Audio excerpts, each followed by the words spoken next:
नमस्कार दोस्तों, आज हम देखेंगे कक्षा 10 महत्वपूर्ण बहुविकल्पी प्रश्न हल सहित, जो कि हमारी तीसरी अध्याय से हैं दो चर वाले रैखिक समीकरण। तो हम पहला क्वेश्चन करते हैं दोस्तों। हमारा पहला क्वेश्चन है, एक रैखिक समीकरण का घात होता है। तो कोई भी समीकरण दिया हो दोस्तों, जैसे कि हमारा एक रैखिक समीकरण है 3x + 2y + 5 = 0। तो ये तो दो चरों वाला रैखिक समीकरण हो गया। तो दोस्तों यहाँ पर हम देख रहे हैं घात कितनी है, एक एक घात है। कोई घात नहीं, मतलब एक एक, इसको जीरो नहीं कह सकते हम, एक एक कहेंगे, क्योंकि जीरो अगर किसी की घात होती है तो उसकी वैल्यू हो जाती है 1। ये भी याद रखना दोस्तों। ये किसी भी चर पद की वैल्यू अगर किसी भी अचर पद की वैल्यू अगर जीरो हो जाती है तो उसकी वैल्यू जो है बन रहते हैं। अगर पावर यहाँ पे घात जो है जीरो हो गई तो उसका मान 1 होगा। तो यहाँ पर कुछ नहीं है, मतलब एक एक काउंट करते हैं हम। रैखिक समीकरण इस रूप में हो, दो चरों वाला हो या एक चर वाला हो, इन सब की घात 1 होती है। कोई घात नहीं होती तो 1 होती है। इस कारण से हमारा ये सी ऑप्शन सही हो जाएगा। हमारा दूसरा क्वेश्चन, युगपत समीकरण। ये हमारा समीकरण दिया है 2x + 3y = 5, और एक दूसरा समीकरण दिया है 4x + 6y = 9 है। निकाय है। अब निकाय है बताना है दोस्तों हमारा। ये दिया है असंगत, अद्वितीय हल, अपरिचित रूप से अनेक हल। तो हम तीनों कंडीशन समझते हैं दोस्तों। अगर हमारा a1/a2 बराबर b1/b2 बराबर c1/c2, मैं एक ही में दोनों तीनों कंडीशन समझा दूंगा दोस्तों। अगर ये इस कंडीशन पे आ रहा है, हमारा इक्वल का साइन, बराबर का साइन जो है कोई भी नहीं कट रहा है, तो इस कंडीशन में दोस्तों अपरिमित रूप से अनेक हल होते हैं। और अगर मान लीजिए कि हमारा ये फर्स्ट वाला कट रहा है तो ये होता है हमारा अद्वितीय हल। और अगर हमारा लास्ट वाला कट रहा है, मान लो कि ये वाला a1/a2 बराबर है b1/b2 बराबर नहीं है c1/c2, तो इस कंडीशन में दोस्तों कोई हल नहीं होता है, मतलब हमारा डी ऑप्शन सही होता है। तो हम इसमें अगर वैल्यू पुट करते हैं, हमारी a1 की ये हो जाएगी 2 हो जाएगी, और a2 की हो जाएगी 4, b1 की 3 और b2 की 6, और इधर c कांस्टेंट टर्म है, c1 की 5 और c2 की 9। हम इस वैल्यू को अगर पुट करते हैं दोस्तों तो हमारा यहाँ पे आता है 2/4, मतलब 1/2। यहाँ भी आ जाएगा 3/6, मतलब 1/2, और लास्ट वाला हो जाएगा हमारा 5/9। तो दोस्तों हम देख रहे हैं कि ये पहला तो इक्वल है, लेकिन दूसरा वाला b1/b2 बराबर नहीं है c1/c2 के, तो ये वाला कट हो जाएगा। इस कंडीशन में हमारा कौन सा रहता है दोस्तों, कोई हल नहीं है। तो इस कोई हल नहीं है दोस्तों, और कोई हल नहीं है तो इसमें हमारी जो लाइनें होती हैं वो समांतर जाती हैं, मतलब जो ग्राफ बनेगा हमारा, हमारा जो ग्राफ बनता है, ये हमारा ग्राफ हो गया। अब इसमें से ग्राफ कहीं भी बन सकता है दोनों लाइनों का, तो ये दोनों लाइनें जो हैं समांतर जाएंगी। और समांतर लाइन कैसी होती हैं हमारी, ये यहाँ से जब सेकंड वाला नहीं कटे तो इसका होता है कोई हल नहीं है। और कोई हल नहीं है तो इसमें रहती है हमारे ग्राफ जो है वो समांतर बनता है। और समांतर क्या रहेगा, असंगत रहेगा, क्योंकि ये दोनों अगर देखो, जैसे एक अद्वितीय हल में कट होती हैं तो ये दोनों लाइनें संगत हो गई, एक में अनेक हल होंगे, मतलब दोनों लाइनें होती हैं हमारी एक के ऊपर एक होती हैं, मतलब समपाती, तो वो लाइनें भी संगत हैं। और इसमें दोनों लाइनें पैरेलल हैं, समांतर हैं। समांतर है मतलब असंगत हैं, इसलिए दूसरा का हमारा असंगत हो जाएगा दोस्तों। अब चलते हैं हम तीसरे क्वेश्चन की ओर। थर्ड क्वेश्चन है, के किस मान के लिए समीकरण x + 2y = 7 और 2x + ky = 14 संपाती होगा। के किस मान के लिए, तो दोस्तों हमारा इसमें दिया है संपाती होगा। संपाती होगा मतलब जैसे कि मैंने अभी बताया, अनंता अनेक हल होंगे, दोनों लाइनें एक दूसरे पर होंगी। तो ये कंडीशन में कब होती हैं, जब हमारा होता है a1/a2 बराबर b1/b2 B2 बराबर होता है C1 बटे C2। ये कंडीशन आती है। तो इसमें हम वैल्यू का मान रखते हैं यहाँ पर। तो हमारा अब वैल्यू तो तुमको पता ही, यहाँ से A1 B1 और C1 और यहाँ से A2 B2 और ये C2, ये वैल्यू रख देते हैं हमारा। तो यहाँ पर हो जाएगा 1/2 और दूसरा हो जाएगा 2/K और तीसरा हो जाएगा हमारा, अगर इसको इस साइड लाएंगे तो माइनस का 7/14, मतलब डायरेक्ट लिखते हैं हम 7/14।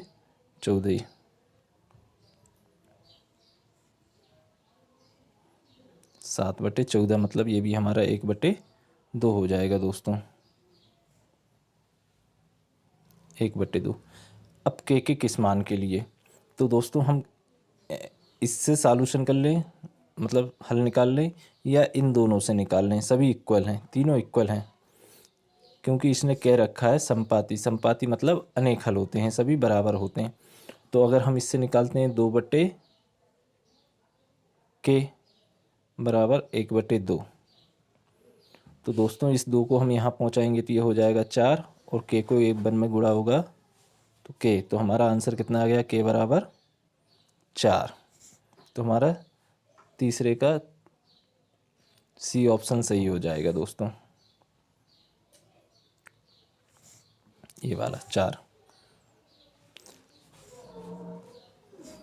नेक्स्ट क्वेश्चन है बहुपद। 4x² माइनस 4x प्लस 1 के मूलों का गुणनफल होगा। बहुपद, बहुपद होता है दोस्तों कि एक से ज़्यादा पद हों। पद कहाँ से गिनते हैं, ये प्लस माइनस के जो साइन होते हैं यहाँ से गिनते हैं। जैसे कि इसमें एक पद हो गया हमारा 4x² वाला, दूसरा पद हो गया हमारा ये वाला 4x वाला, और तीसरा हो गया ये 1 वाला। तो बहुपद मतलब एक से ज़्यादा पद, इसमें 3 पद हैं। अब इसने पूछा है दोस्तों मूलों का गुणनफल। ये हमारा वर्ग समीकरण का क्वेश्चन है दोस्तों। मूलों का गुणनफल मतलब अल्फ़ा इंटू बीटा, और अल्फ़ा इंटू बीटा का मान क्या होता है, C/A। अब C की वैल्यू क्या है दोस्तों, हमारी 1 है।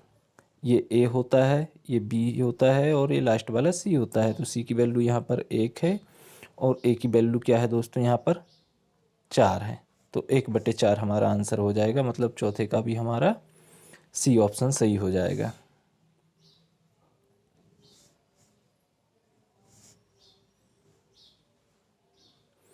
पांचवा क्वेश्चन है दोस्तों हमारा, 2 रैखिक समीकरणों के आलेख प्रतिच्छेदी रेखाएं हैं, तब रैखिक समीकरण योग होगा। तो दोस्तों प्रतिच्छेदी मतलब हमारा एक अद्वितीय हल होता है। अद्वितीय हल मतलब A1/A2 बराबर नहीं है B1/B2। ये कंडीशन आती है तो दोस्तों रेखाएं प्रतिच्छेदी होती हैं। जैसा कि इसमें लिखा है आलेख प्रतिच्छेदी रेखाएं हैं, और ये दोनों रेखाएं एक दूसरे को कट कर रही हैं, एक बिंदु पर कट करती हैं। एक अद्वितीय हल होता है दोस्तों यहाँ पर, और ये दोनों रेखाएं एक दूसरे को साथ में है, मतलब कहीं ना कहीं टच कर रही हैं। तो यहाँ पर संगत भी होता है दोस्तों, संगत होता है। और साथ में इसी कंडीशन को कहते हैं अविरोधी कंडीशन। कभी अविरोधी आ जाए तो दोस्तों उसका भी यही होगा। अब इसने हम ऑप्शन पढ़ लेते हैं, क्या है, 2 रैखिक समीकरणों के आलेख प्रतिच्छेदी रेखाएं हैं, तब रैखिक समीकरण युग्म होगा। 2 हल हैं, कोई हल नहीं, एक हल है दोस्तों। एक अद्वितीय हल है, मतलब एक हल होता है दोस्तों। तो हमारा बी वाला ऑप्शन यहाँ पर सही हो जाएगा। अब छठवां क्वेश्चन है दोस्तों, 2 रैखिक समीकरणों के आलेख समांतर रेखाएं हैं। दोस्तों अगर इनके आलेख हमारे 2 समांतर रेखाएं हैं, तब रैखिक समीकरण युग्म होगा। इसने बताया कोई हल नहीं है, 2 हल हैं, एक हल है और अनगिनत हल हैं। तो दोस्तों समांतर हमारे जब होते हैं, जब इसका रहता है कोई हल नहीं है।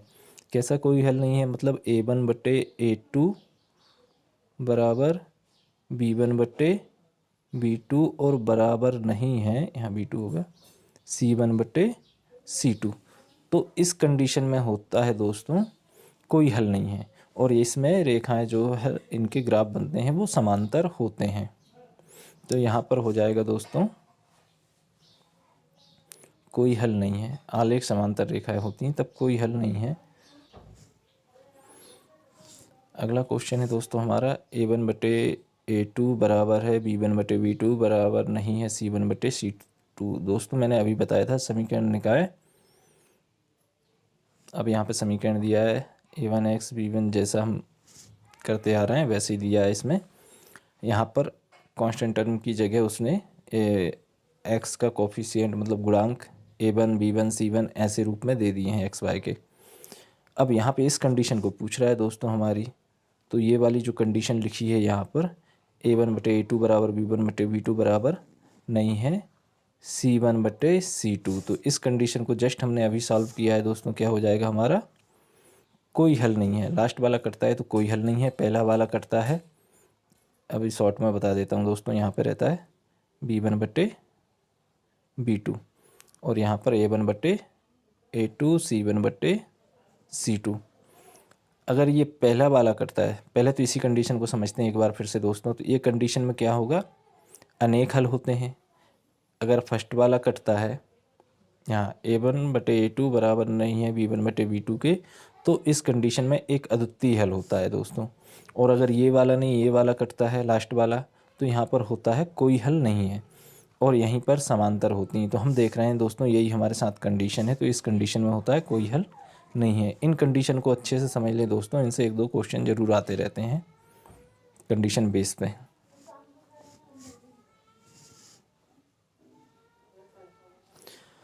आठवां क्वेश्चन है दोस्तों हमारा, एक का मान जिसके लिए समीकरण ax + 10y बराबर 0 और 2x + 5y बराबर 0 का एक शून्योत्तर हल होगा। उत्तर की कंडीशन में दोस्तों हमारा ये जाएगा A1/A2 बराबर है B1/B2। अब A1 की वैल्यू दोस्तों हमारी ये A हो गई और B1 की वैल्यू 10 हो गई।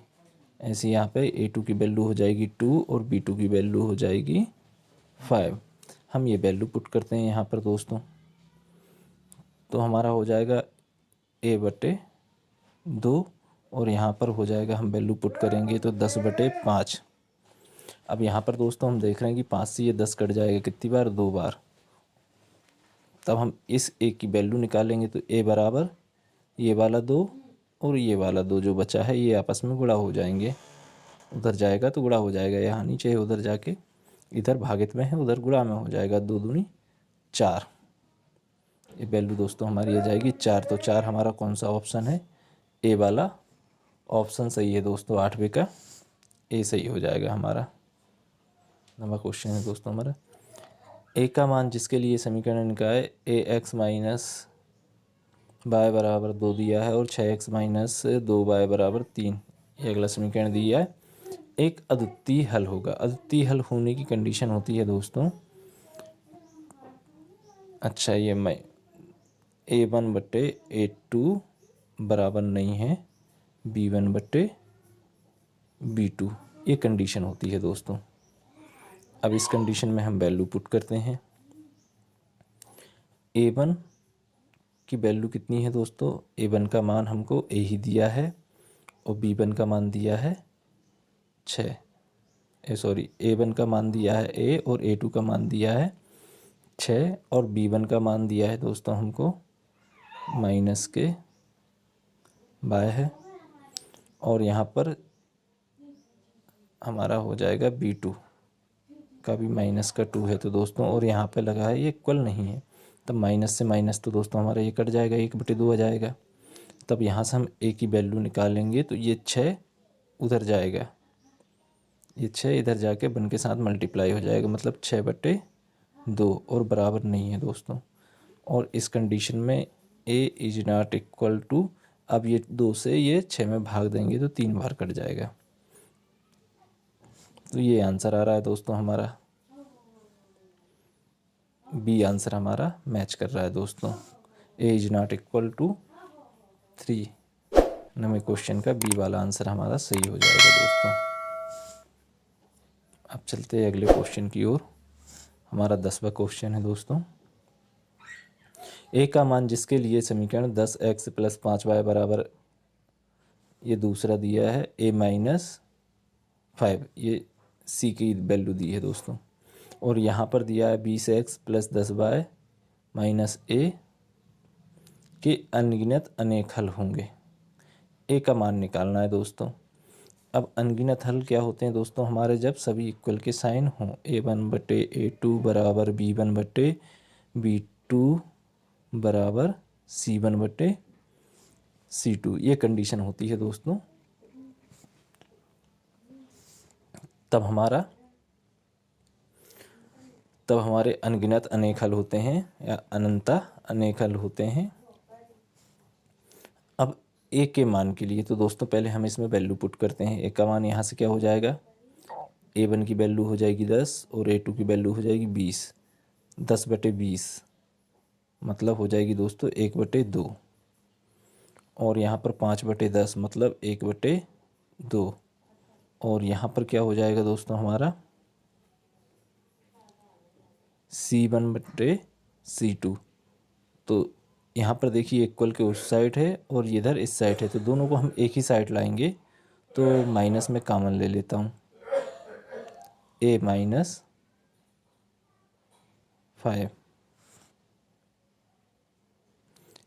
a - 5 हो जाएगा यहाँ से।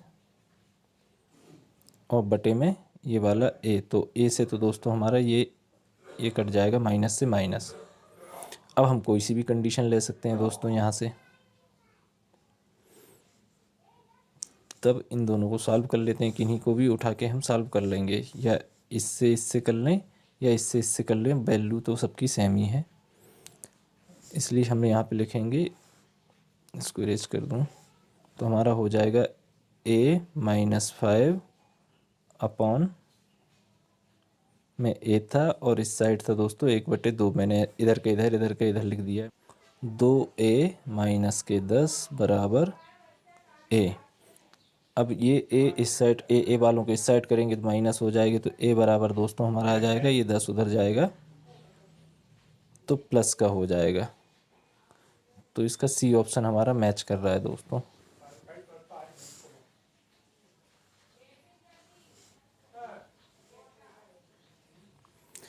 समीकरण निकाय x + 2y बराबर 3 और 5x + ky बराबर 15 के अनगिनत हल होने के लिए k का मान निकालिए। तो दोस्तों अनगिनत मान होने के लिए जैसे कि मैंने अभी कंडीशन बताई, a1/a2 बराबर b1/b2 बराबर c1/c2 होता है, तो मैं डायरेक्ट लिख देता हूँ यहाँ पर 1/5 हो जाएगा, दूसरा 2/k हो जाएगा और तीसरा 3/15 मतलब 1/5 हो जाएगा दोस्तों। अब इसमें भी हम सेम करेंगे, कोई भी दो, या इन दोनों को सॉल्व कर लें या इन दोनों को सॉल्व कर लें। तो दोस्तों हम देख रहे हैं कि इन दोनों लास्ट वालों को सॉल्व कर रहे हैं, तो ये 5 इधर आएगा तो 5 दूनी हो जाएगा 10 और k का 1 में गुणा होगा तो 1, या इसी को लिख सकते हैं हम, या इसी को या करके लिख सकते हैं k बराबर 10। तो यहाँ भी हमारा बी ऑप्शन मैच कर रहा है दोस्तों, 11वें का बी वाला मैच कर रहा है। वह बिंदु दोनों समीकरणों को देखिए दोस्तों, यहाँ पर एक बिंदु पर प्रतिच्छेद करती हैं, मतलब इसका बनता है हमारा a1/a2 is not equal to b1/b2, मतलब a1/a2 बराबर नहीं है b1/b2। और इस कंडीशन में जब हमारा पहले वाला ही कट जाता है तो इसका होता है एक अद्वितीय हल, और इसी कंडीशन में ये प्रतिच्छेद करता है। एक बिंदु पर प्रतिच्छेद करता है तो कैसा रहता है, एक अद्वितीय हल होगा दोस्तों।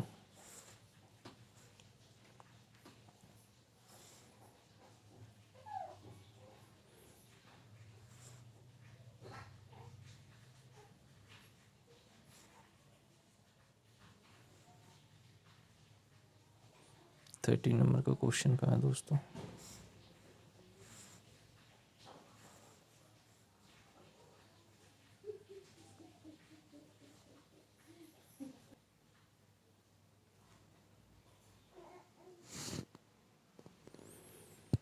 दोस्तों क्वेश्चन है हमारा 13वें नंबर का क्वेश्चन है। समीकरण निकाय 5x माइनस 3y प्लस 2 बराबर 0 और 6x प्लस y माइनस 2 बराबर 0 का किस प्रकार का हल संभव है।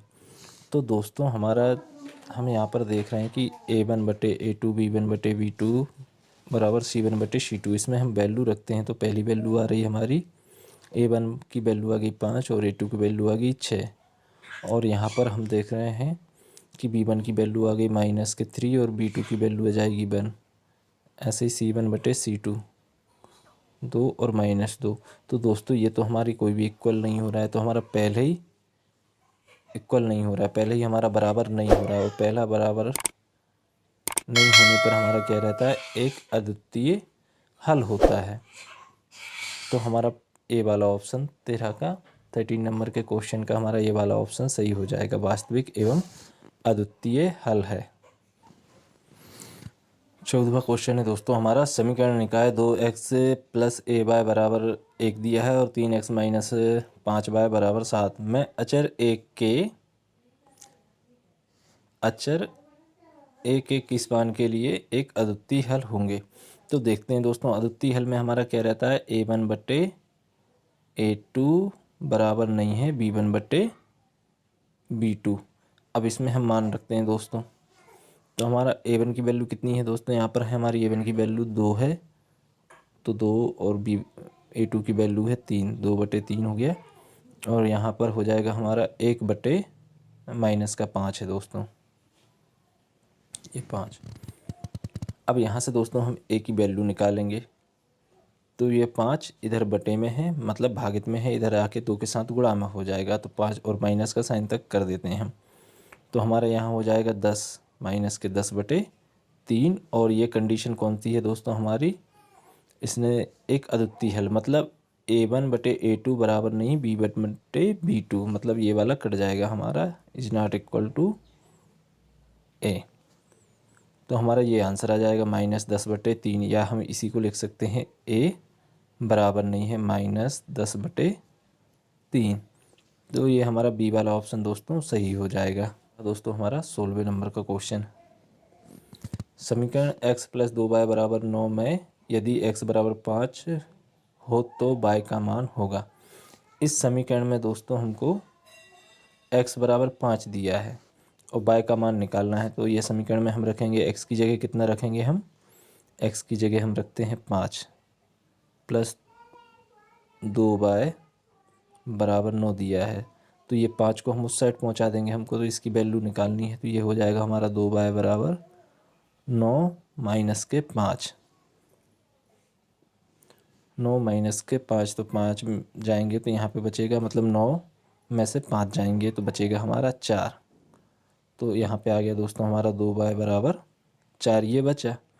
अब इस y की वैल्यू निकालनी है, तो y उधर जाएगा दोस्तों, तो ये 4 के बटे में पहुँच जाएगा, मतलब y बराबर हो जाएगा हमारा 4/2, और 2 से 4 कट जाएगा 2 बार। तो y की वैल्यू आ गई दोस्तों हमारी 2 प्लस के 2 आई है, प्लस के 2 हमारा 16वें में दोस्तों बी वाला ऑप्शन हमारा मैच कर रहा है। तो इस प्रकार से ये बी ऑप्शन हमारा सही हो जाएगा। इजी क्वेश्चन है दोस्तों। अब लेते हैं 17वां नंबर क्वेश्चन हमारा, यदि समीकरणों के आलेख एक बिंदु पर काटें तो समीकरण निकाय निम्नांकित में से किस प्रकार का होगा। यदि समीकरणों के आलेख एक बिंदु पर काटे, मतलब ऐसे प्रतिच्छेदी हों, तो समीकरण किस प्रकार का होगा। तो दोस्तों इसमें है हमारा विरोधी है, आश्रित है, अविरोधी है, या इसमें से कोई नहीं। तो दोस्तों जो हमारा एक अद्वितीय हल होता है उसमें अविरोधी होता है, अद्वितीय हल में अविरोधी होता है हमारा। और जो हमारे आश्रित होता है वो रहता है, आश्रित जो रहता है वो हमारा अंतः अनेक हल वाले में होता है आश्रित। और विरोधी जो है दोस्तों हमारा कोई सॉल्यूशन नहीं है, मतलब कोई हल नहीं है, पर एक। और ये कंडीशन होती है जब अनंता अनेक हल होते हैं, मतलब हमारा a1/a2 बराबर b1/b2 बराबर c1/c2। अब इस कंडीशन में है दोस्तों, तो क्या पूछा है इसने, अनेक हल होंगे, अनेक हल होंगे और क्या दिया है, समीकरण के आलेख संपाती हों, तब यहाँ पर हमारे अनगिनत हल होंगे दोस्तों। संपाती होने पर अनगिनत हल होते हैं, मतलब ये वाली कंडीशन हमारी लगती है। तो 18वें का हमारा डी हो जाएगा दोस्तों। ये और ए के अनंत हल होंगे। अनंत हल कब होते हैं दोस्तों, कि जब तीनों इक्वल हो, मतलब हमारा डी वाला ये ऑप्शन, इस कंडीशन में अनंतानेक हल होते हैं और अनगिनत हल होते हैं। इसमें रेखाएं एक दूसरे के ऊपर होती हैं, संपाती होती हैं और संगत होती हैं। ये एक दूसरे पर हैं, मतलब संगत भी साथ में भी हैं। ये 2-3 कंडीशन होती हैं। और दोस्तों जब संगत होता है और इसका क्या रहता है, आश्रित, मतलब एक रेखा दूसरी रेखा पर आश्रित है। तो ये 4 कंडीशन है दोस्तों, तीन कंडीशन है। तीनों कंडीशन में रहता है हमारा अविरोधी बता दिया मैंने, आश्रित भी बता दिया और विरोधी भी बता दिया है। ये इसमें जो है रेखाएं हमारी संपाती होती हैं, मतलब एक दूसरे पर आश्रित भी होती हैं। और इसने तो ये पूछा है कि अनगिनत हल हैं या अनंत हल हैं, तो इस कंडीशन में होते हैं अनंत हल। तो इस कारण हमारा डी ऑप्शन यहाँ पर सही हो जाएगा दोस्तों।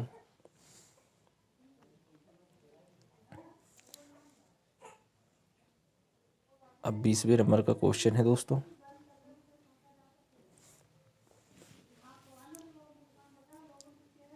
बीस नंबर का क्वेश्चन है दोस्तों, निम्न समीकरण में से कौन सा रैखिक समीकरण है।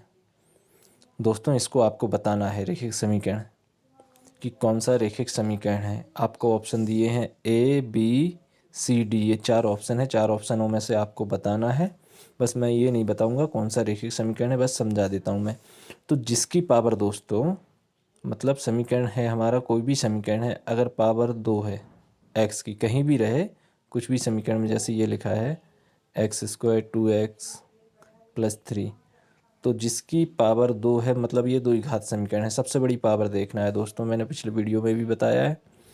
और अगर यहाँ पर 2 की जगह मान लो कि 3 है, तो ये त्रिघाती समीकरण होता है। और अगर यहाँ पर सीधा लिखा है 2x + 2y बराबर 3, या इस साइड 3 दिया है, तो यहाँ पर कोई पावर नहीं है, मतलब रेखीय समीकरण होता है दोस्तों।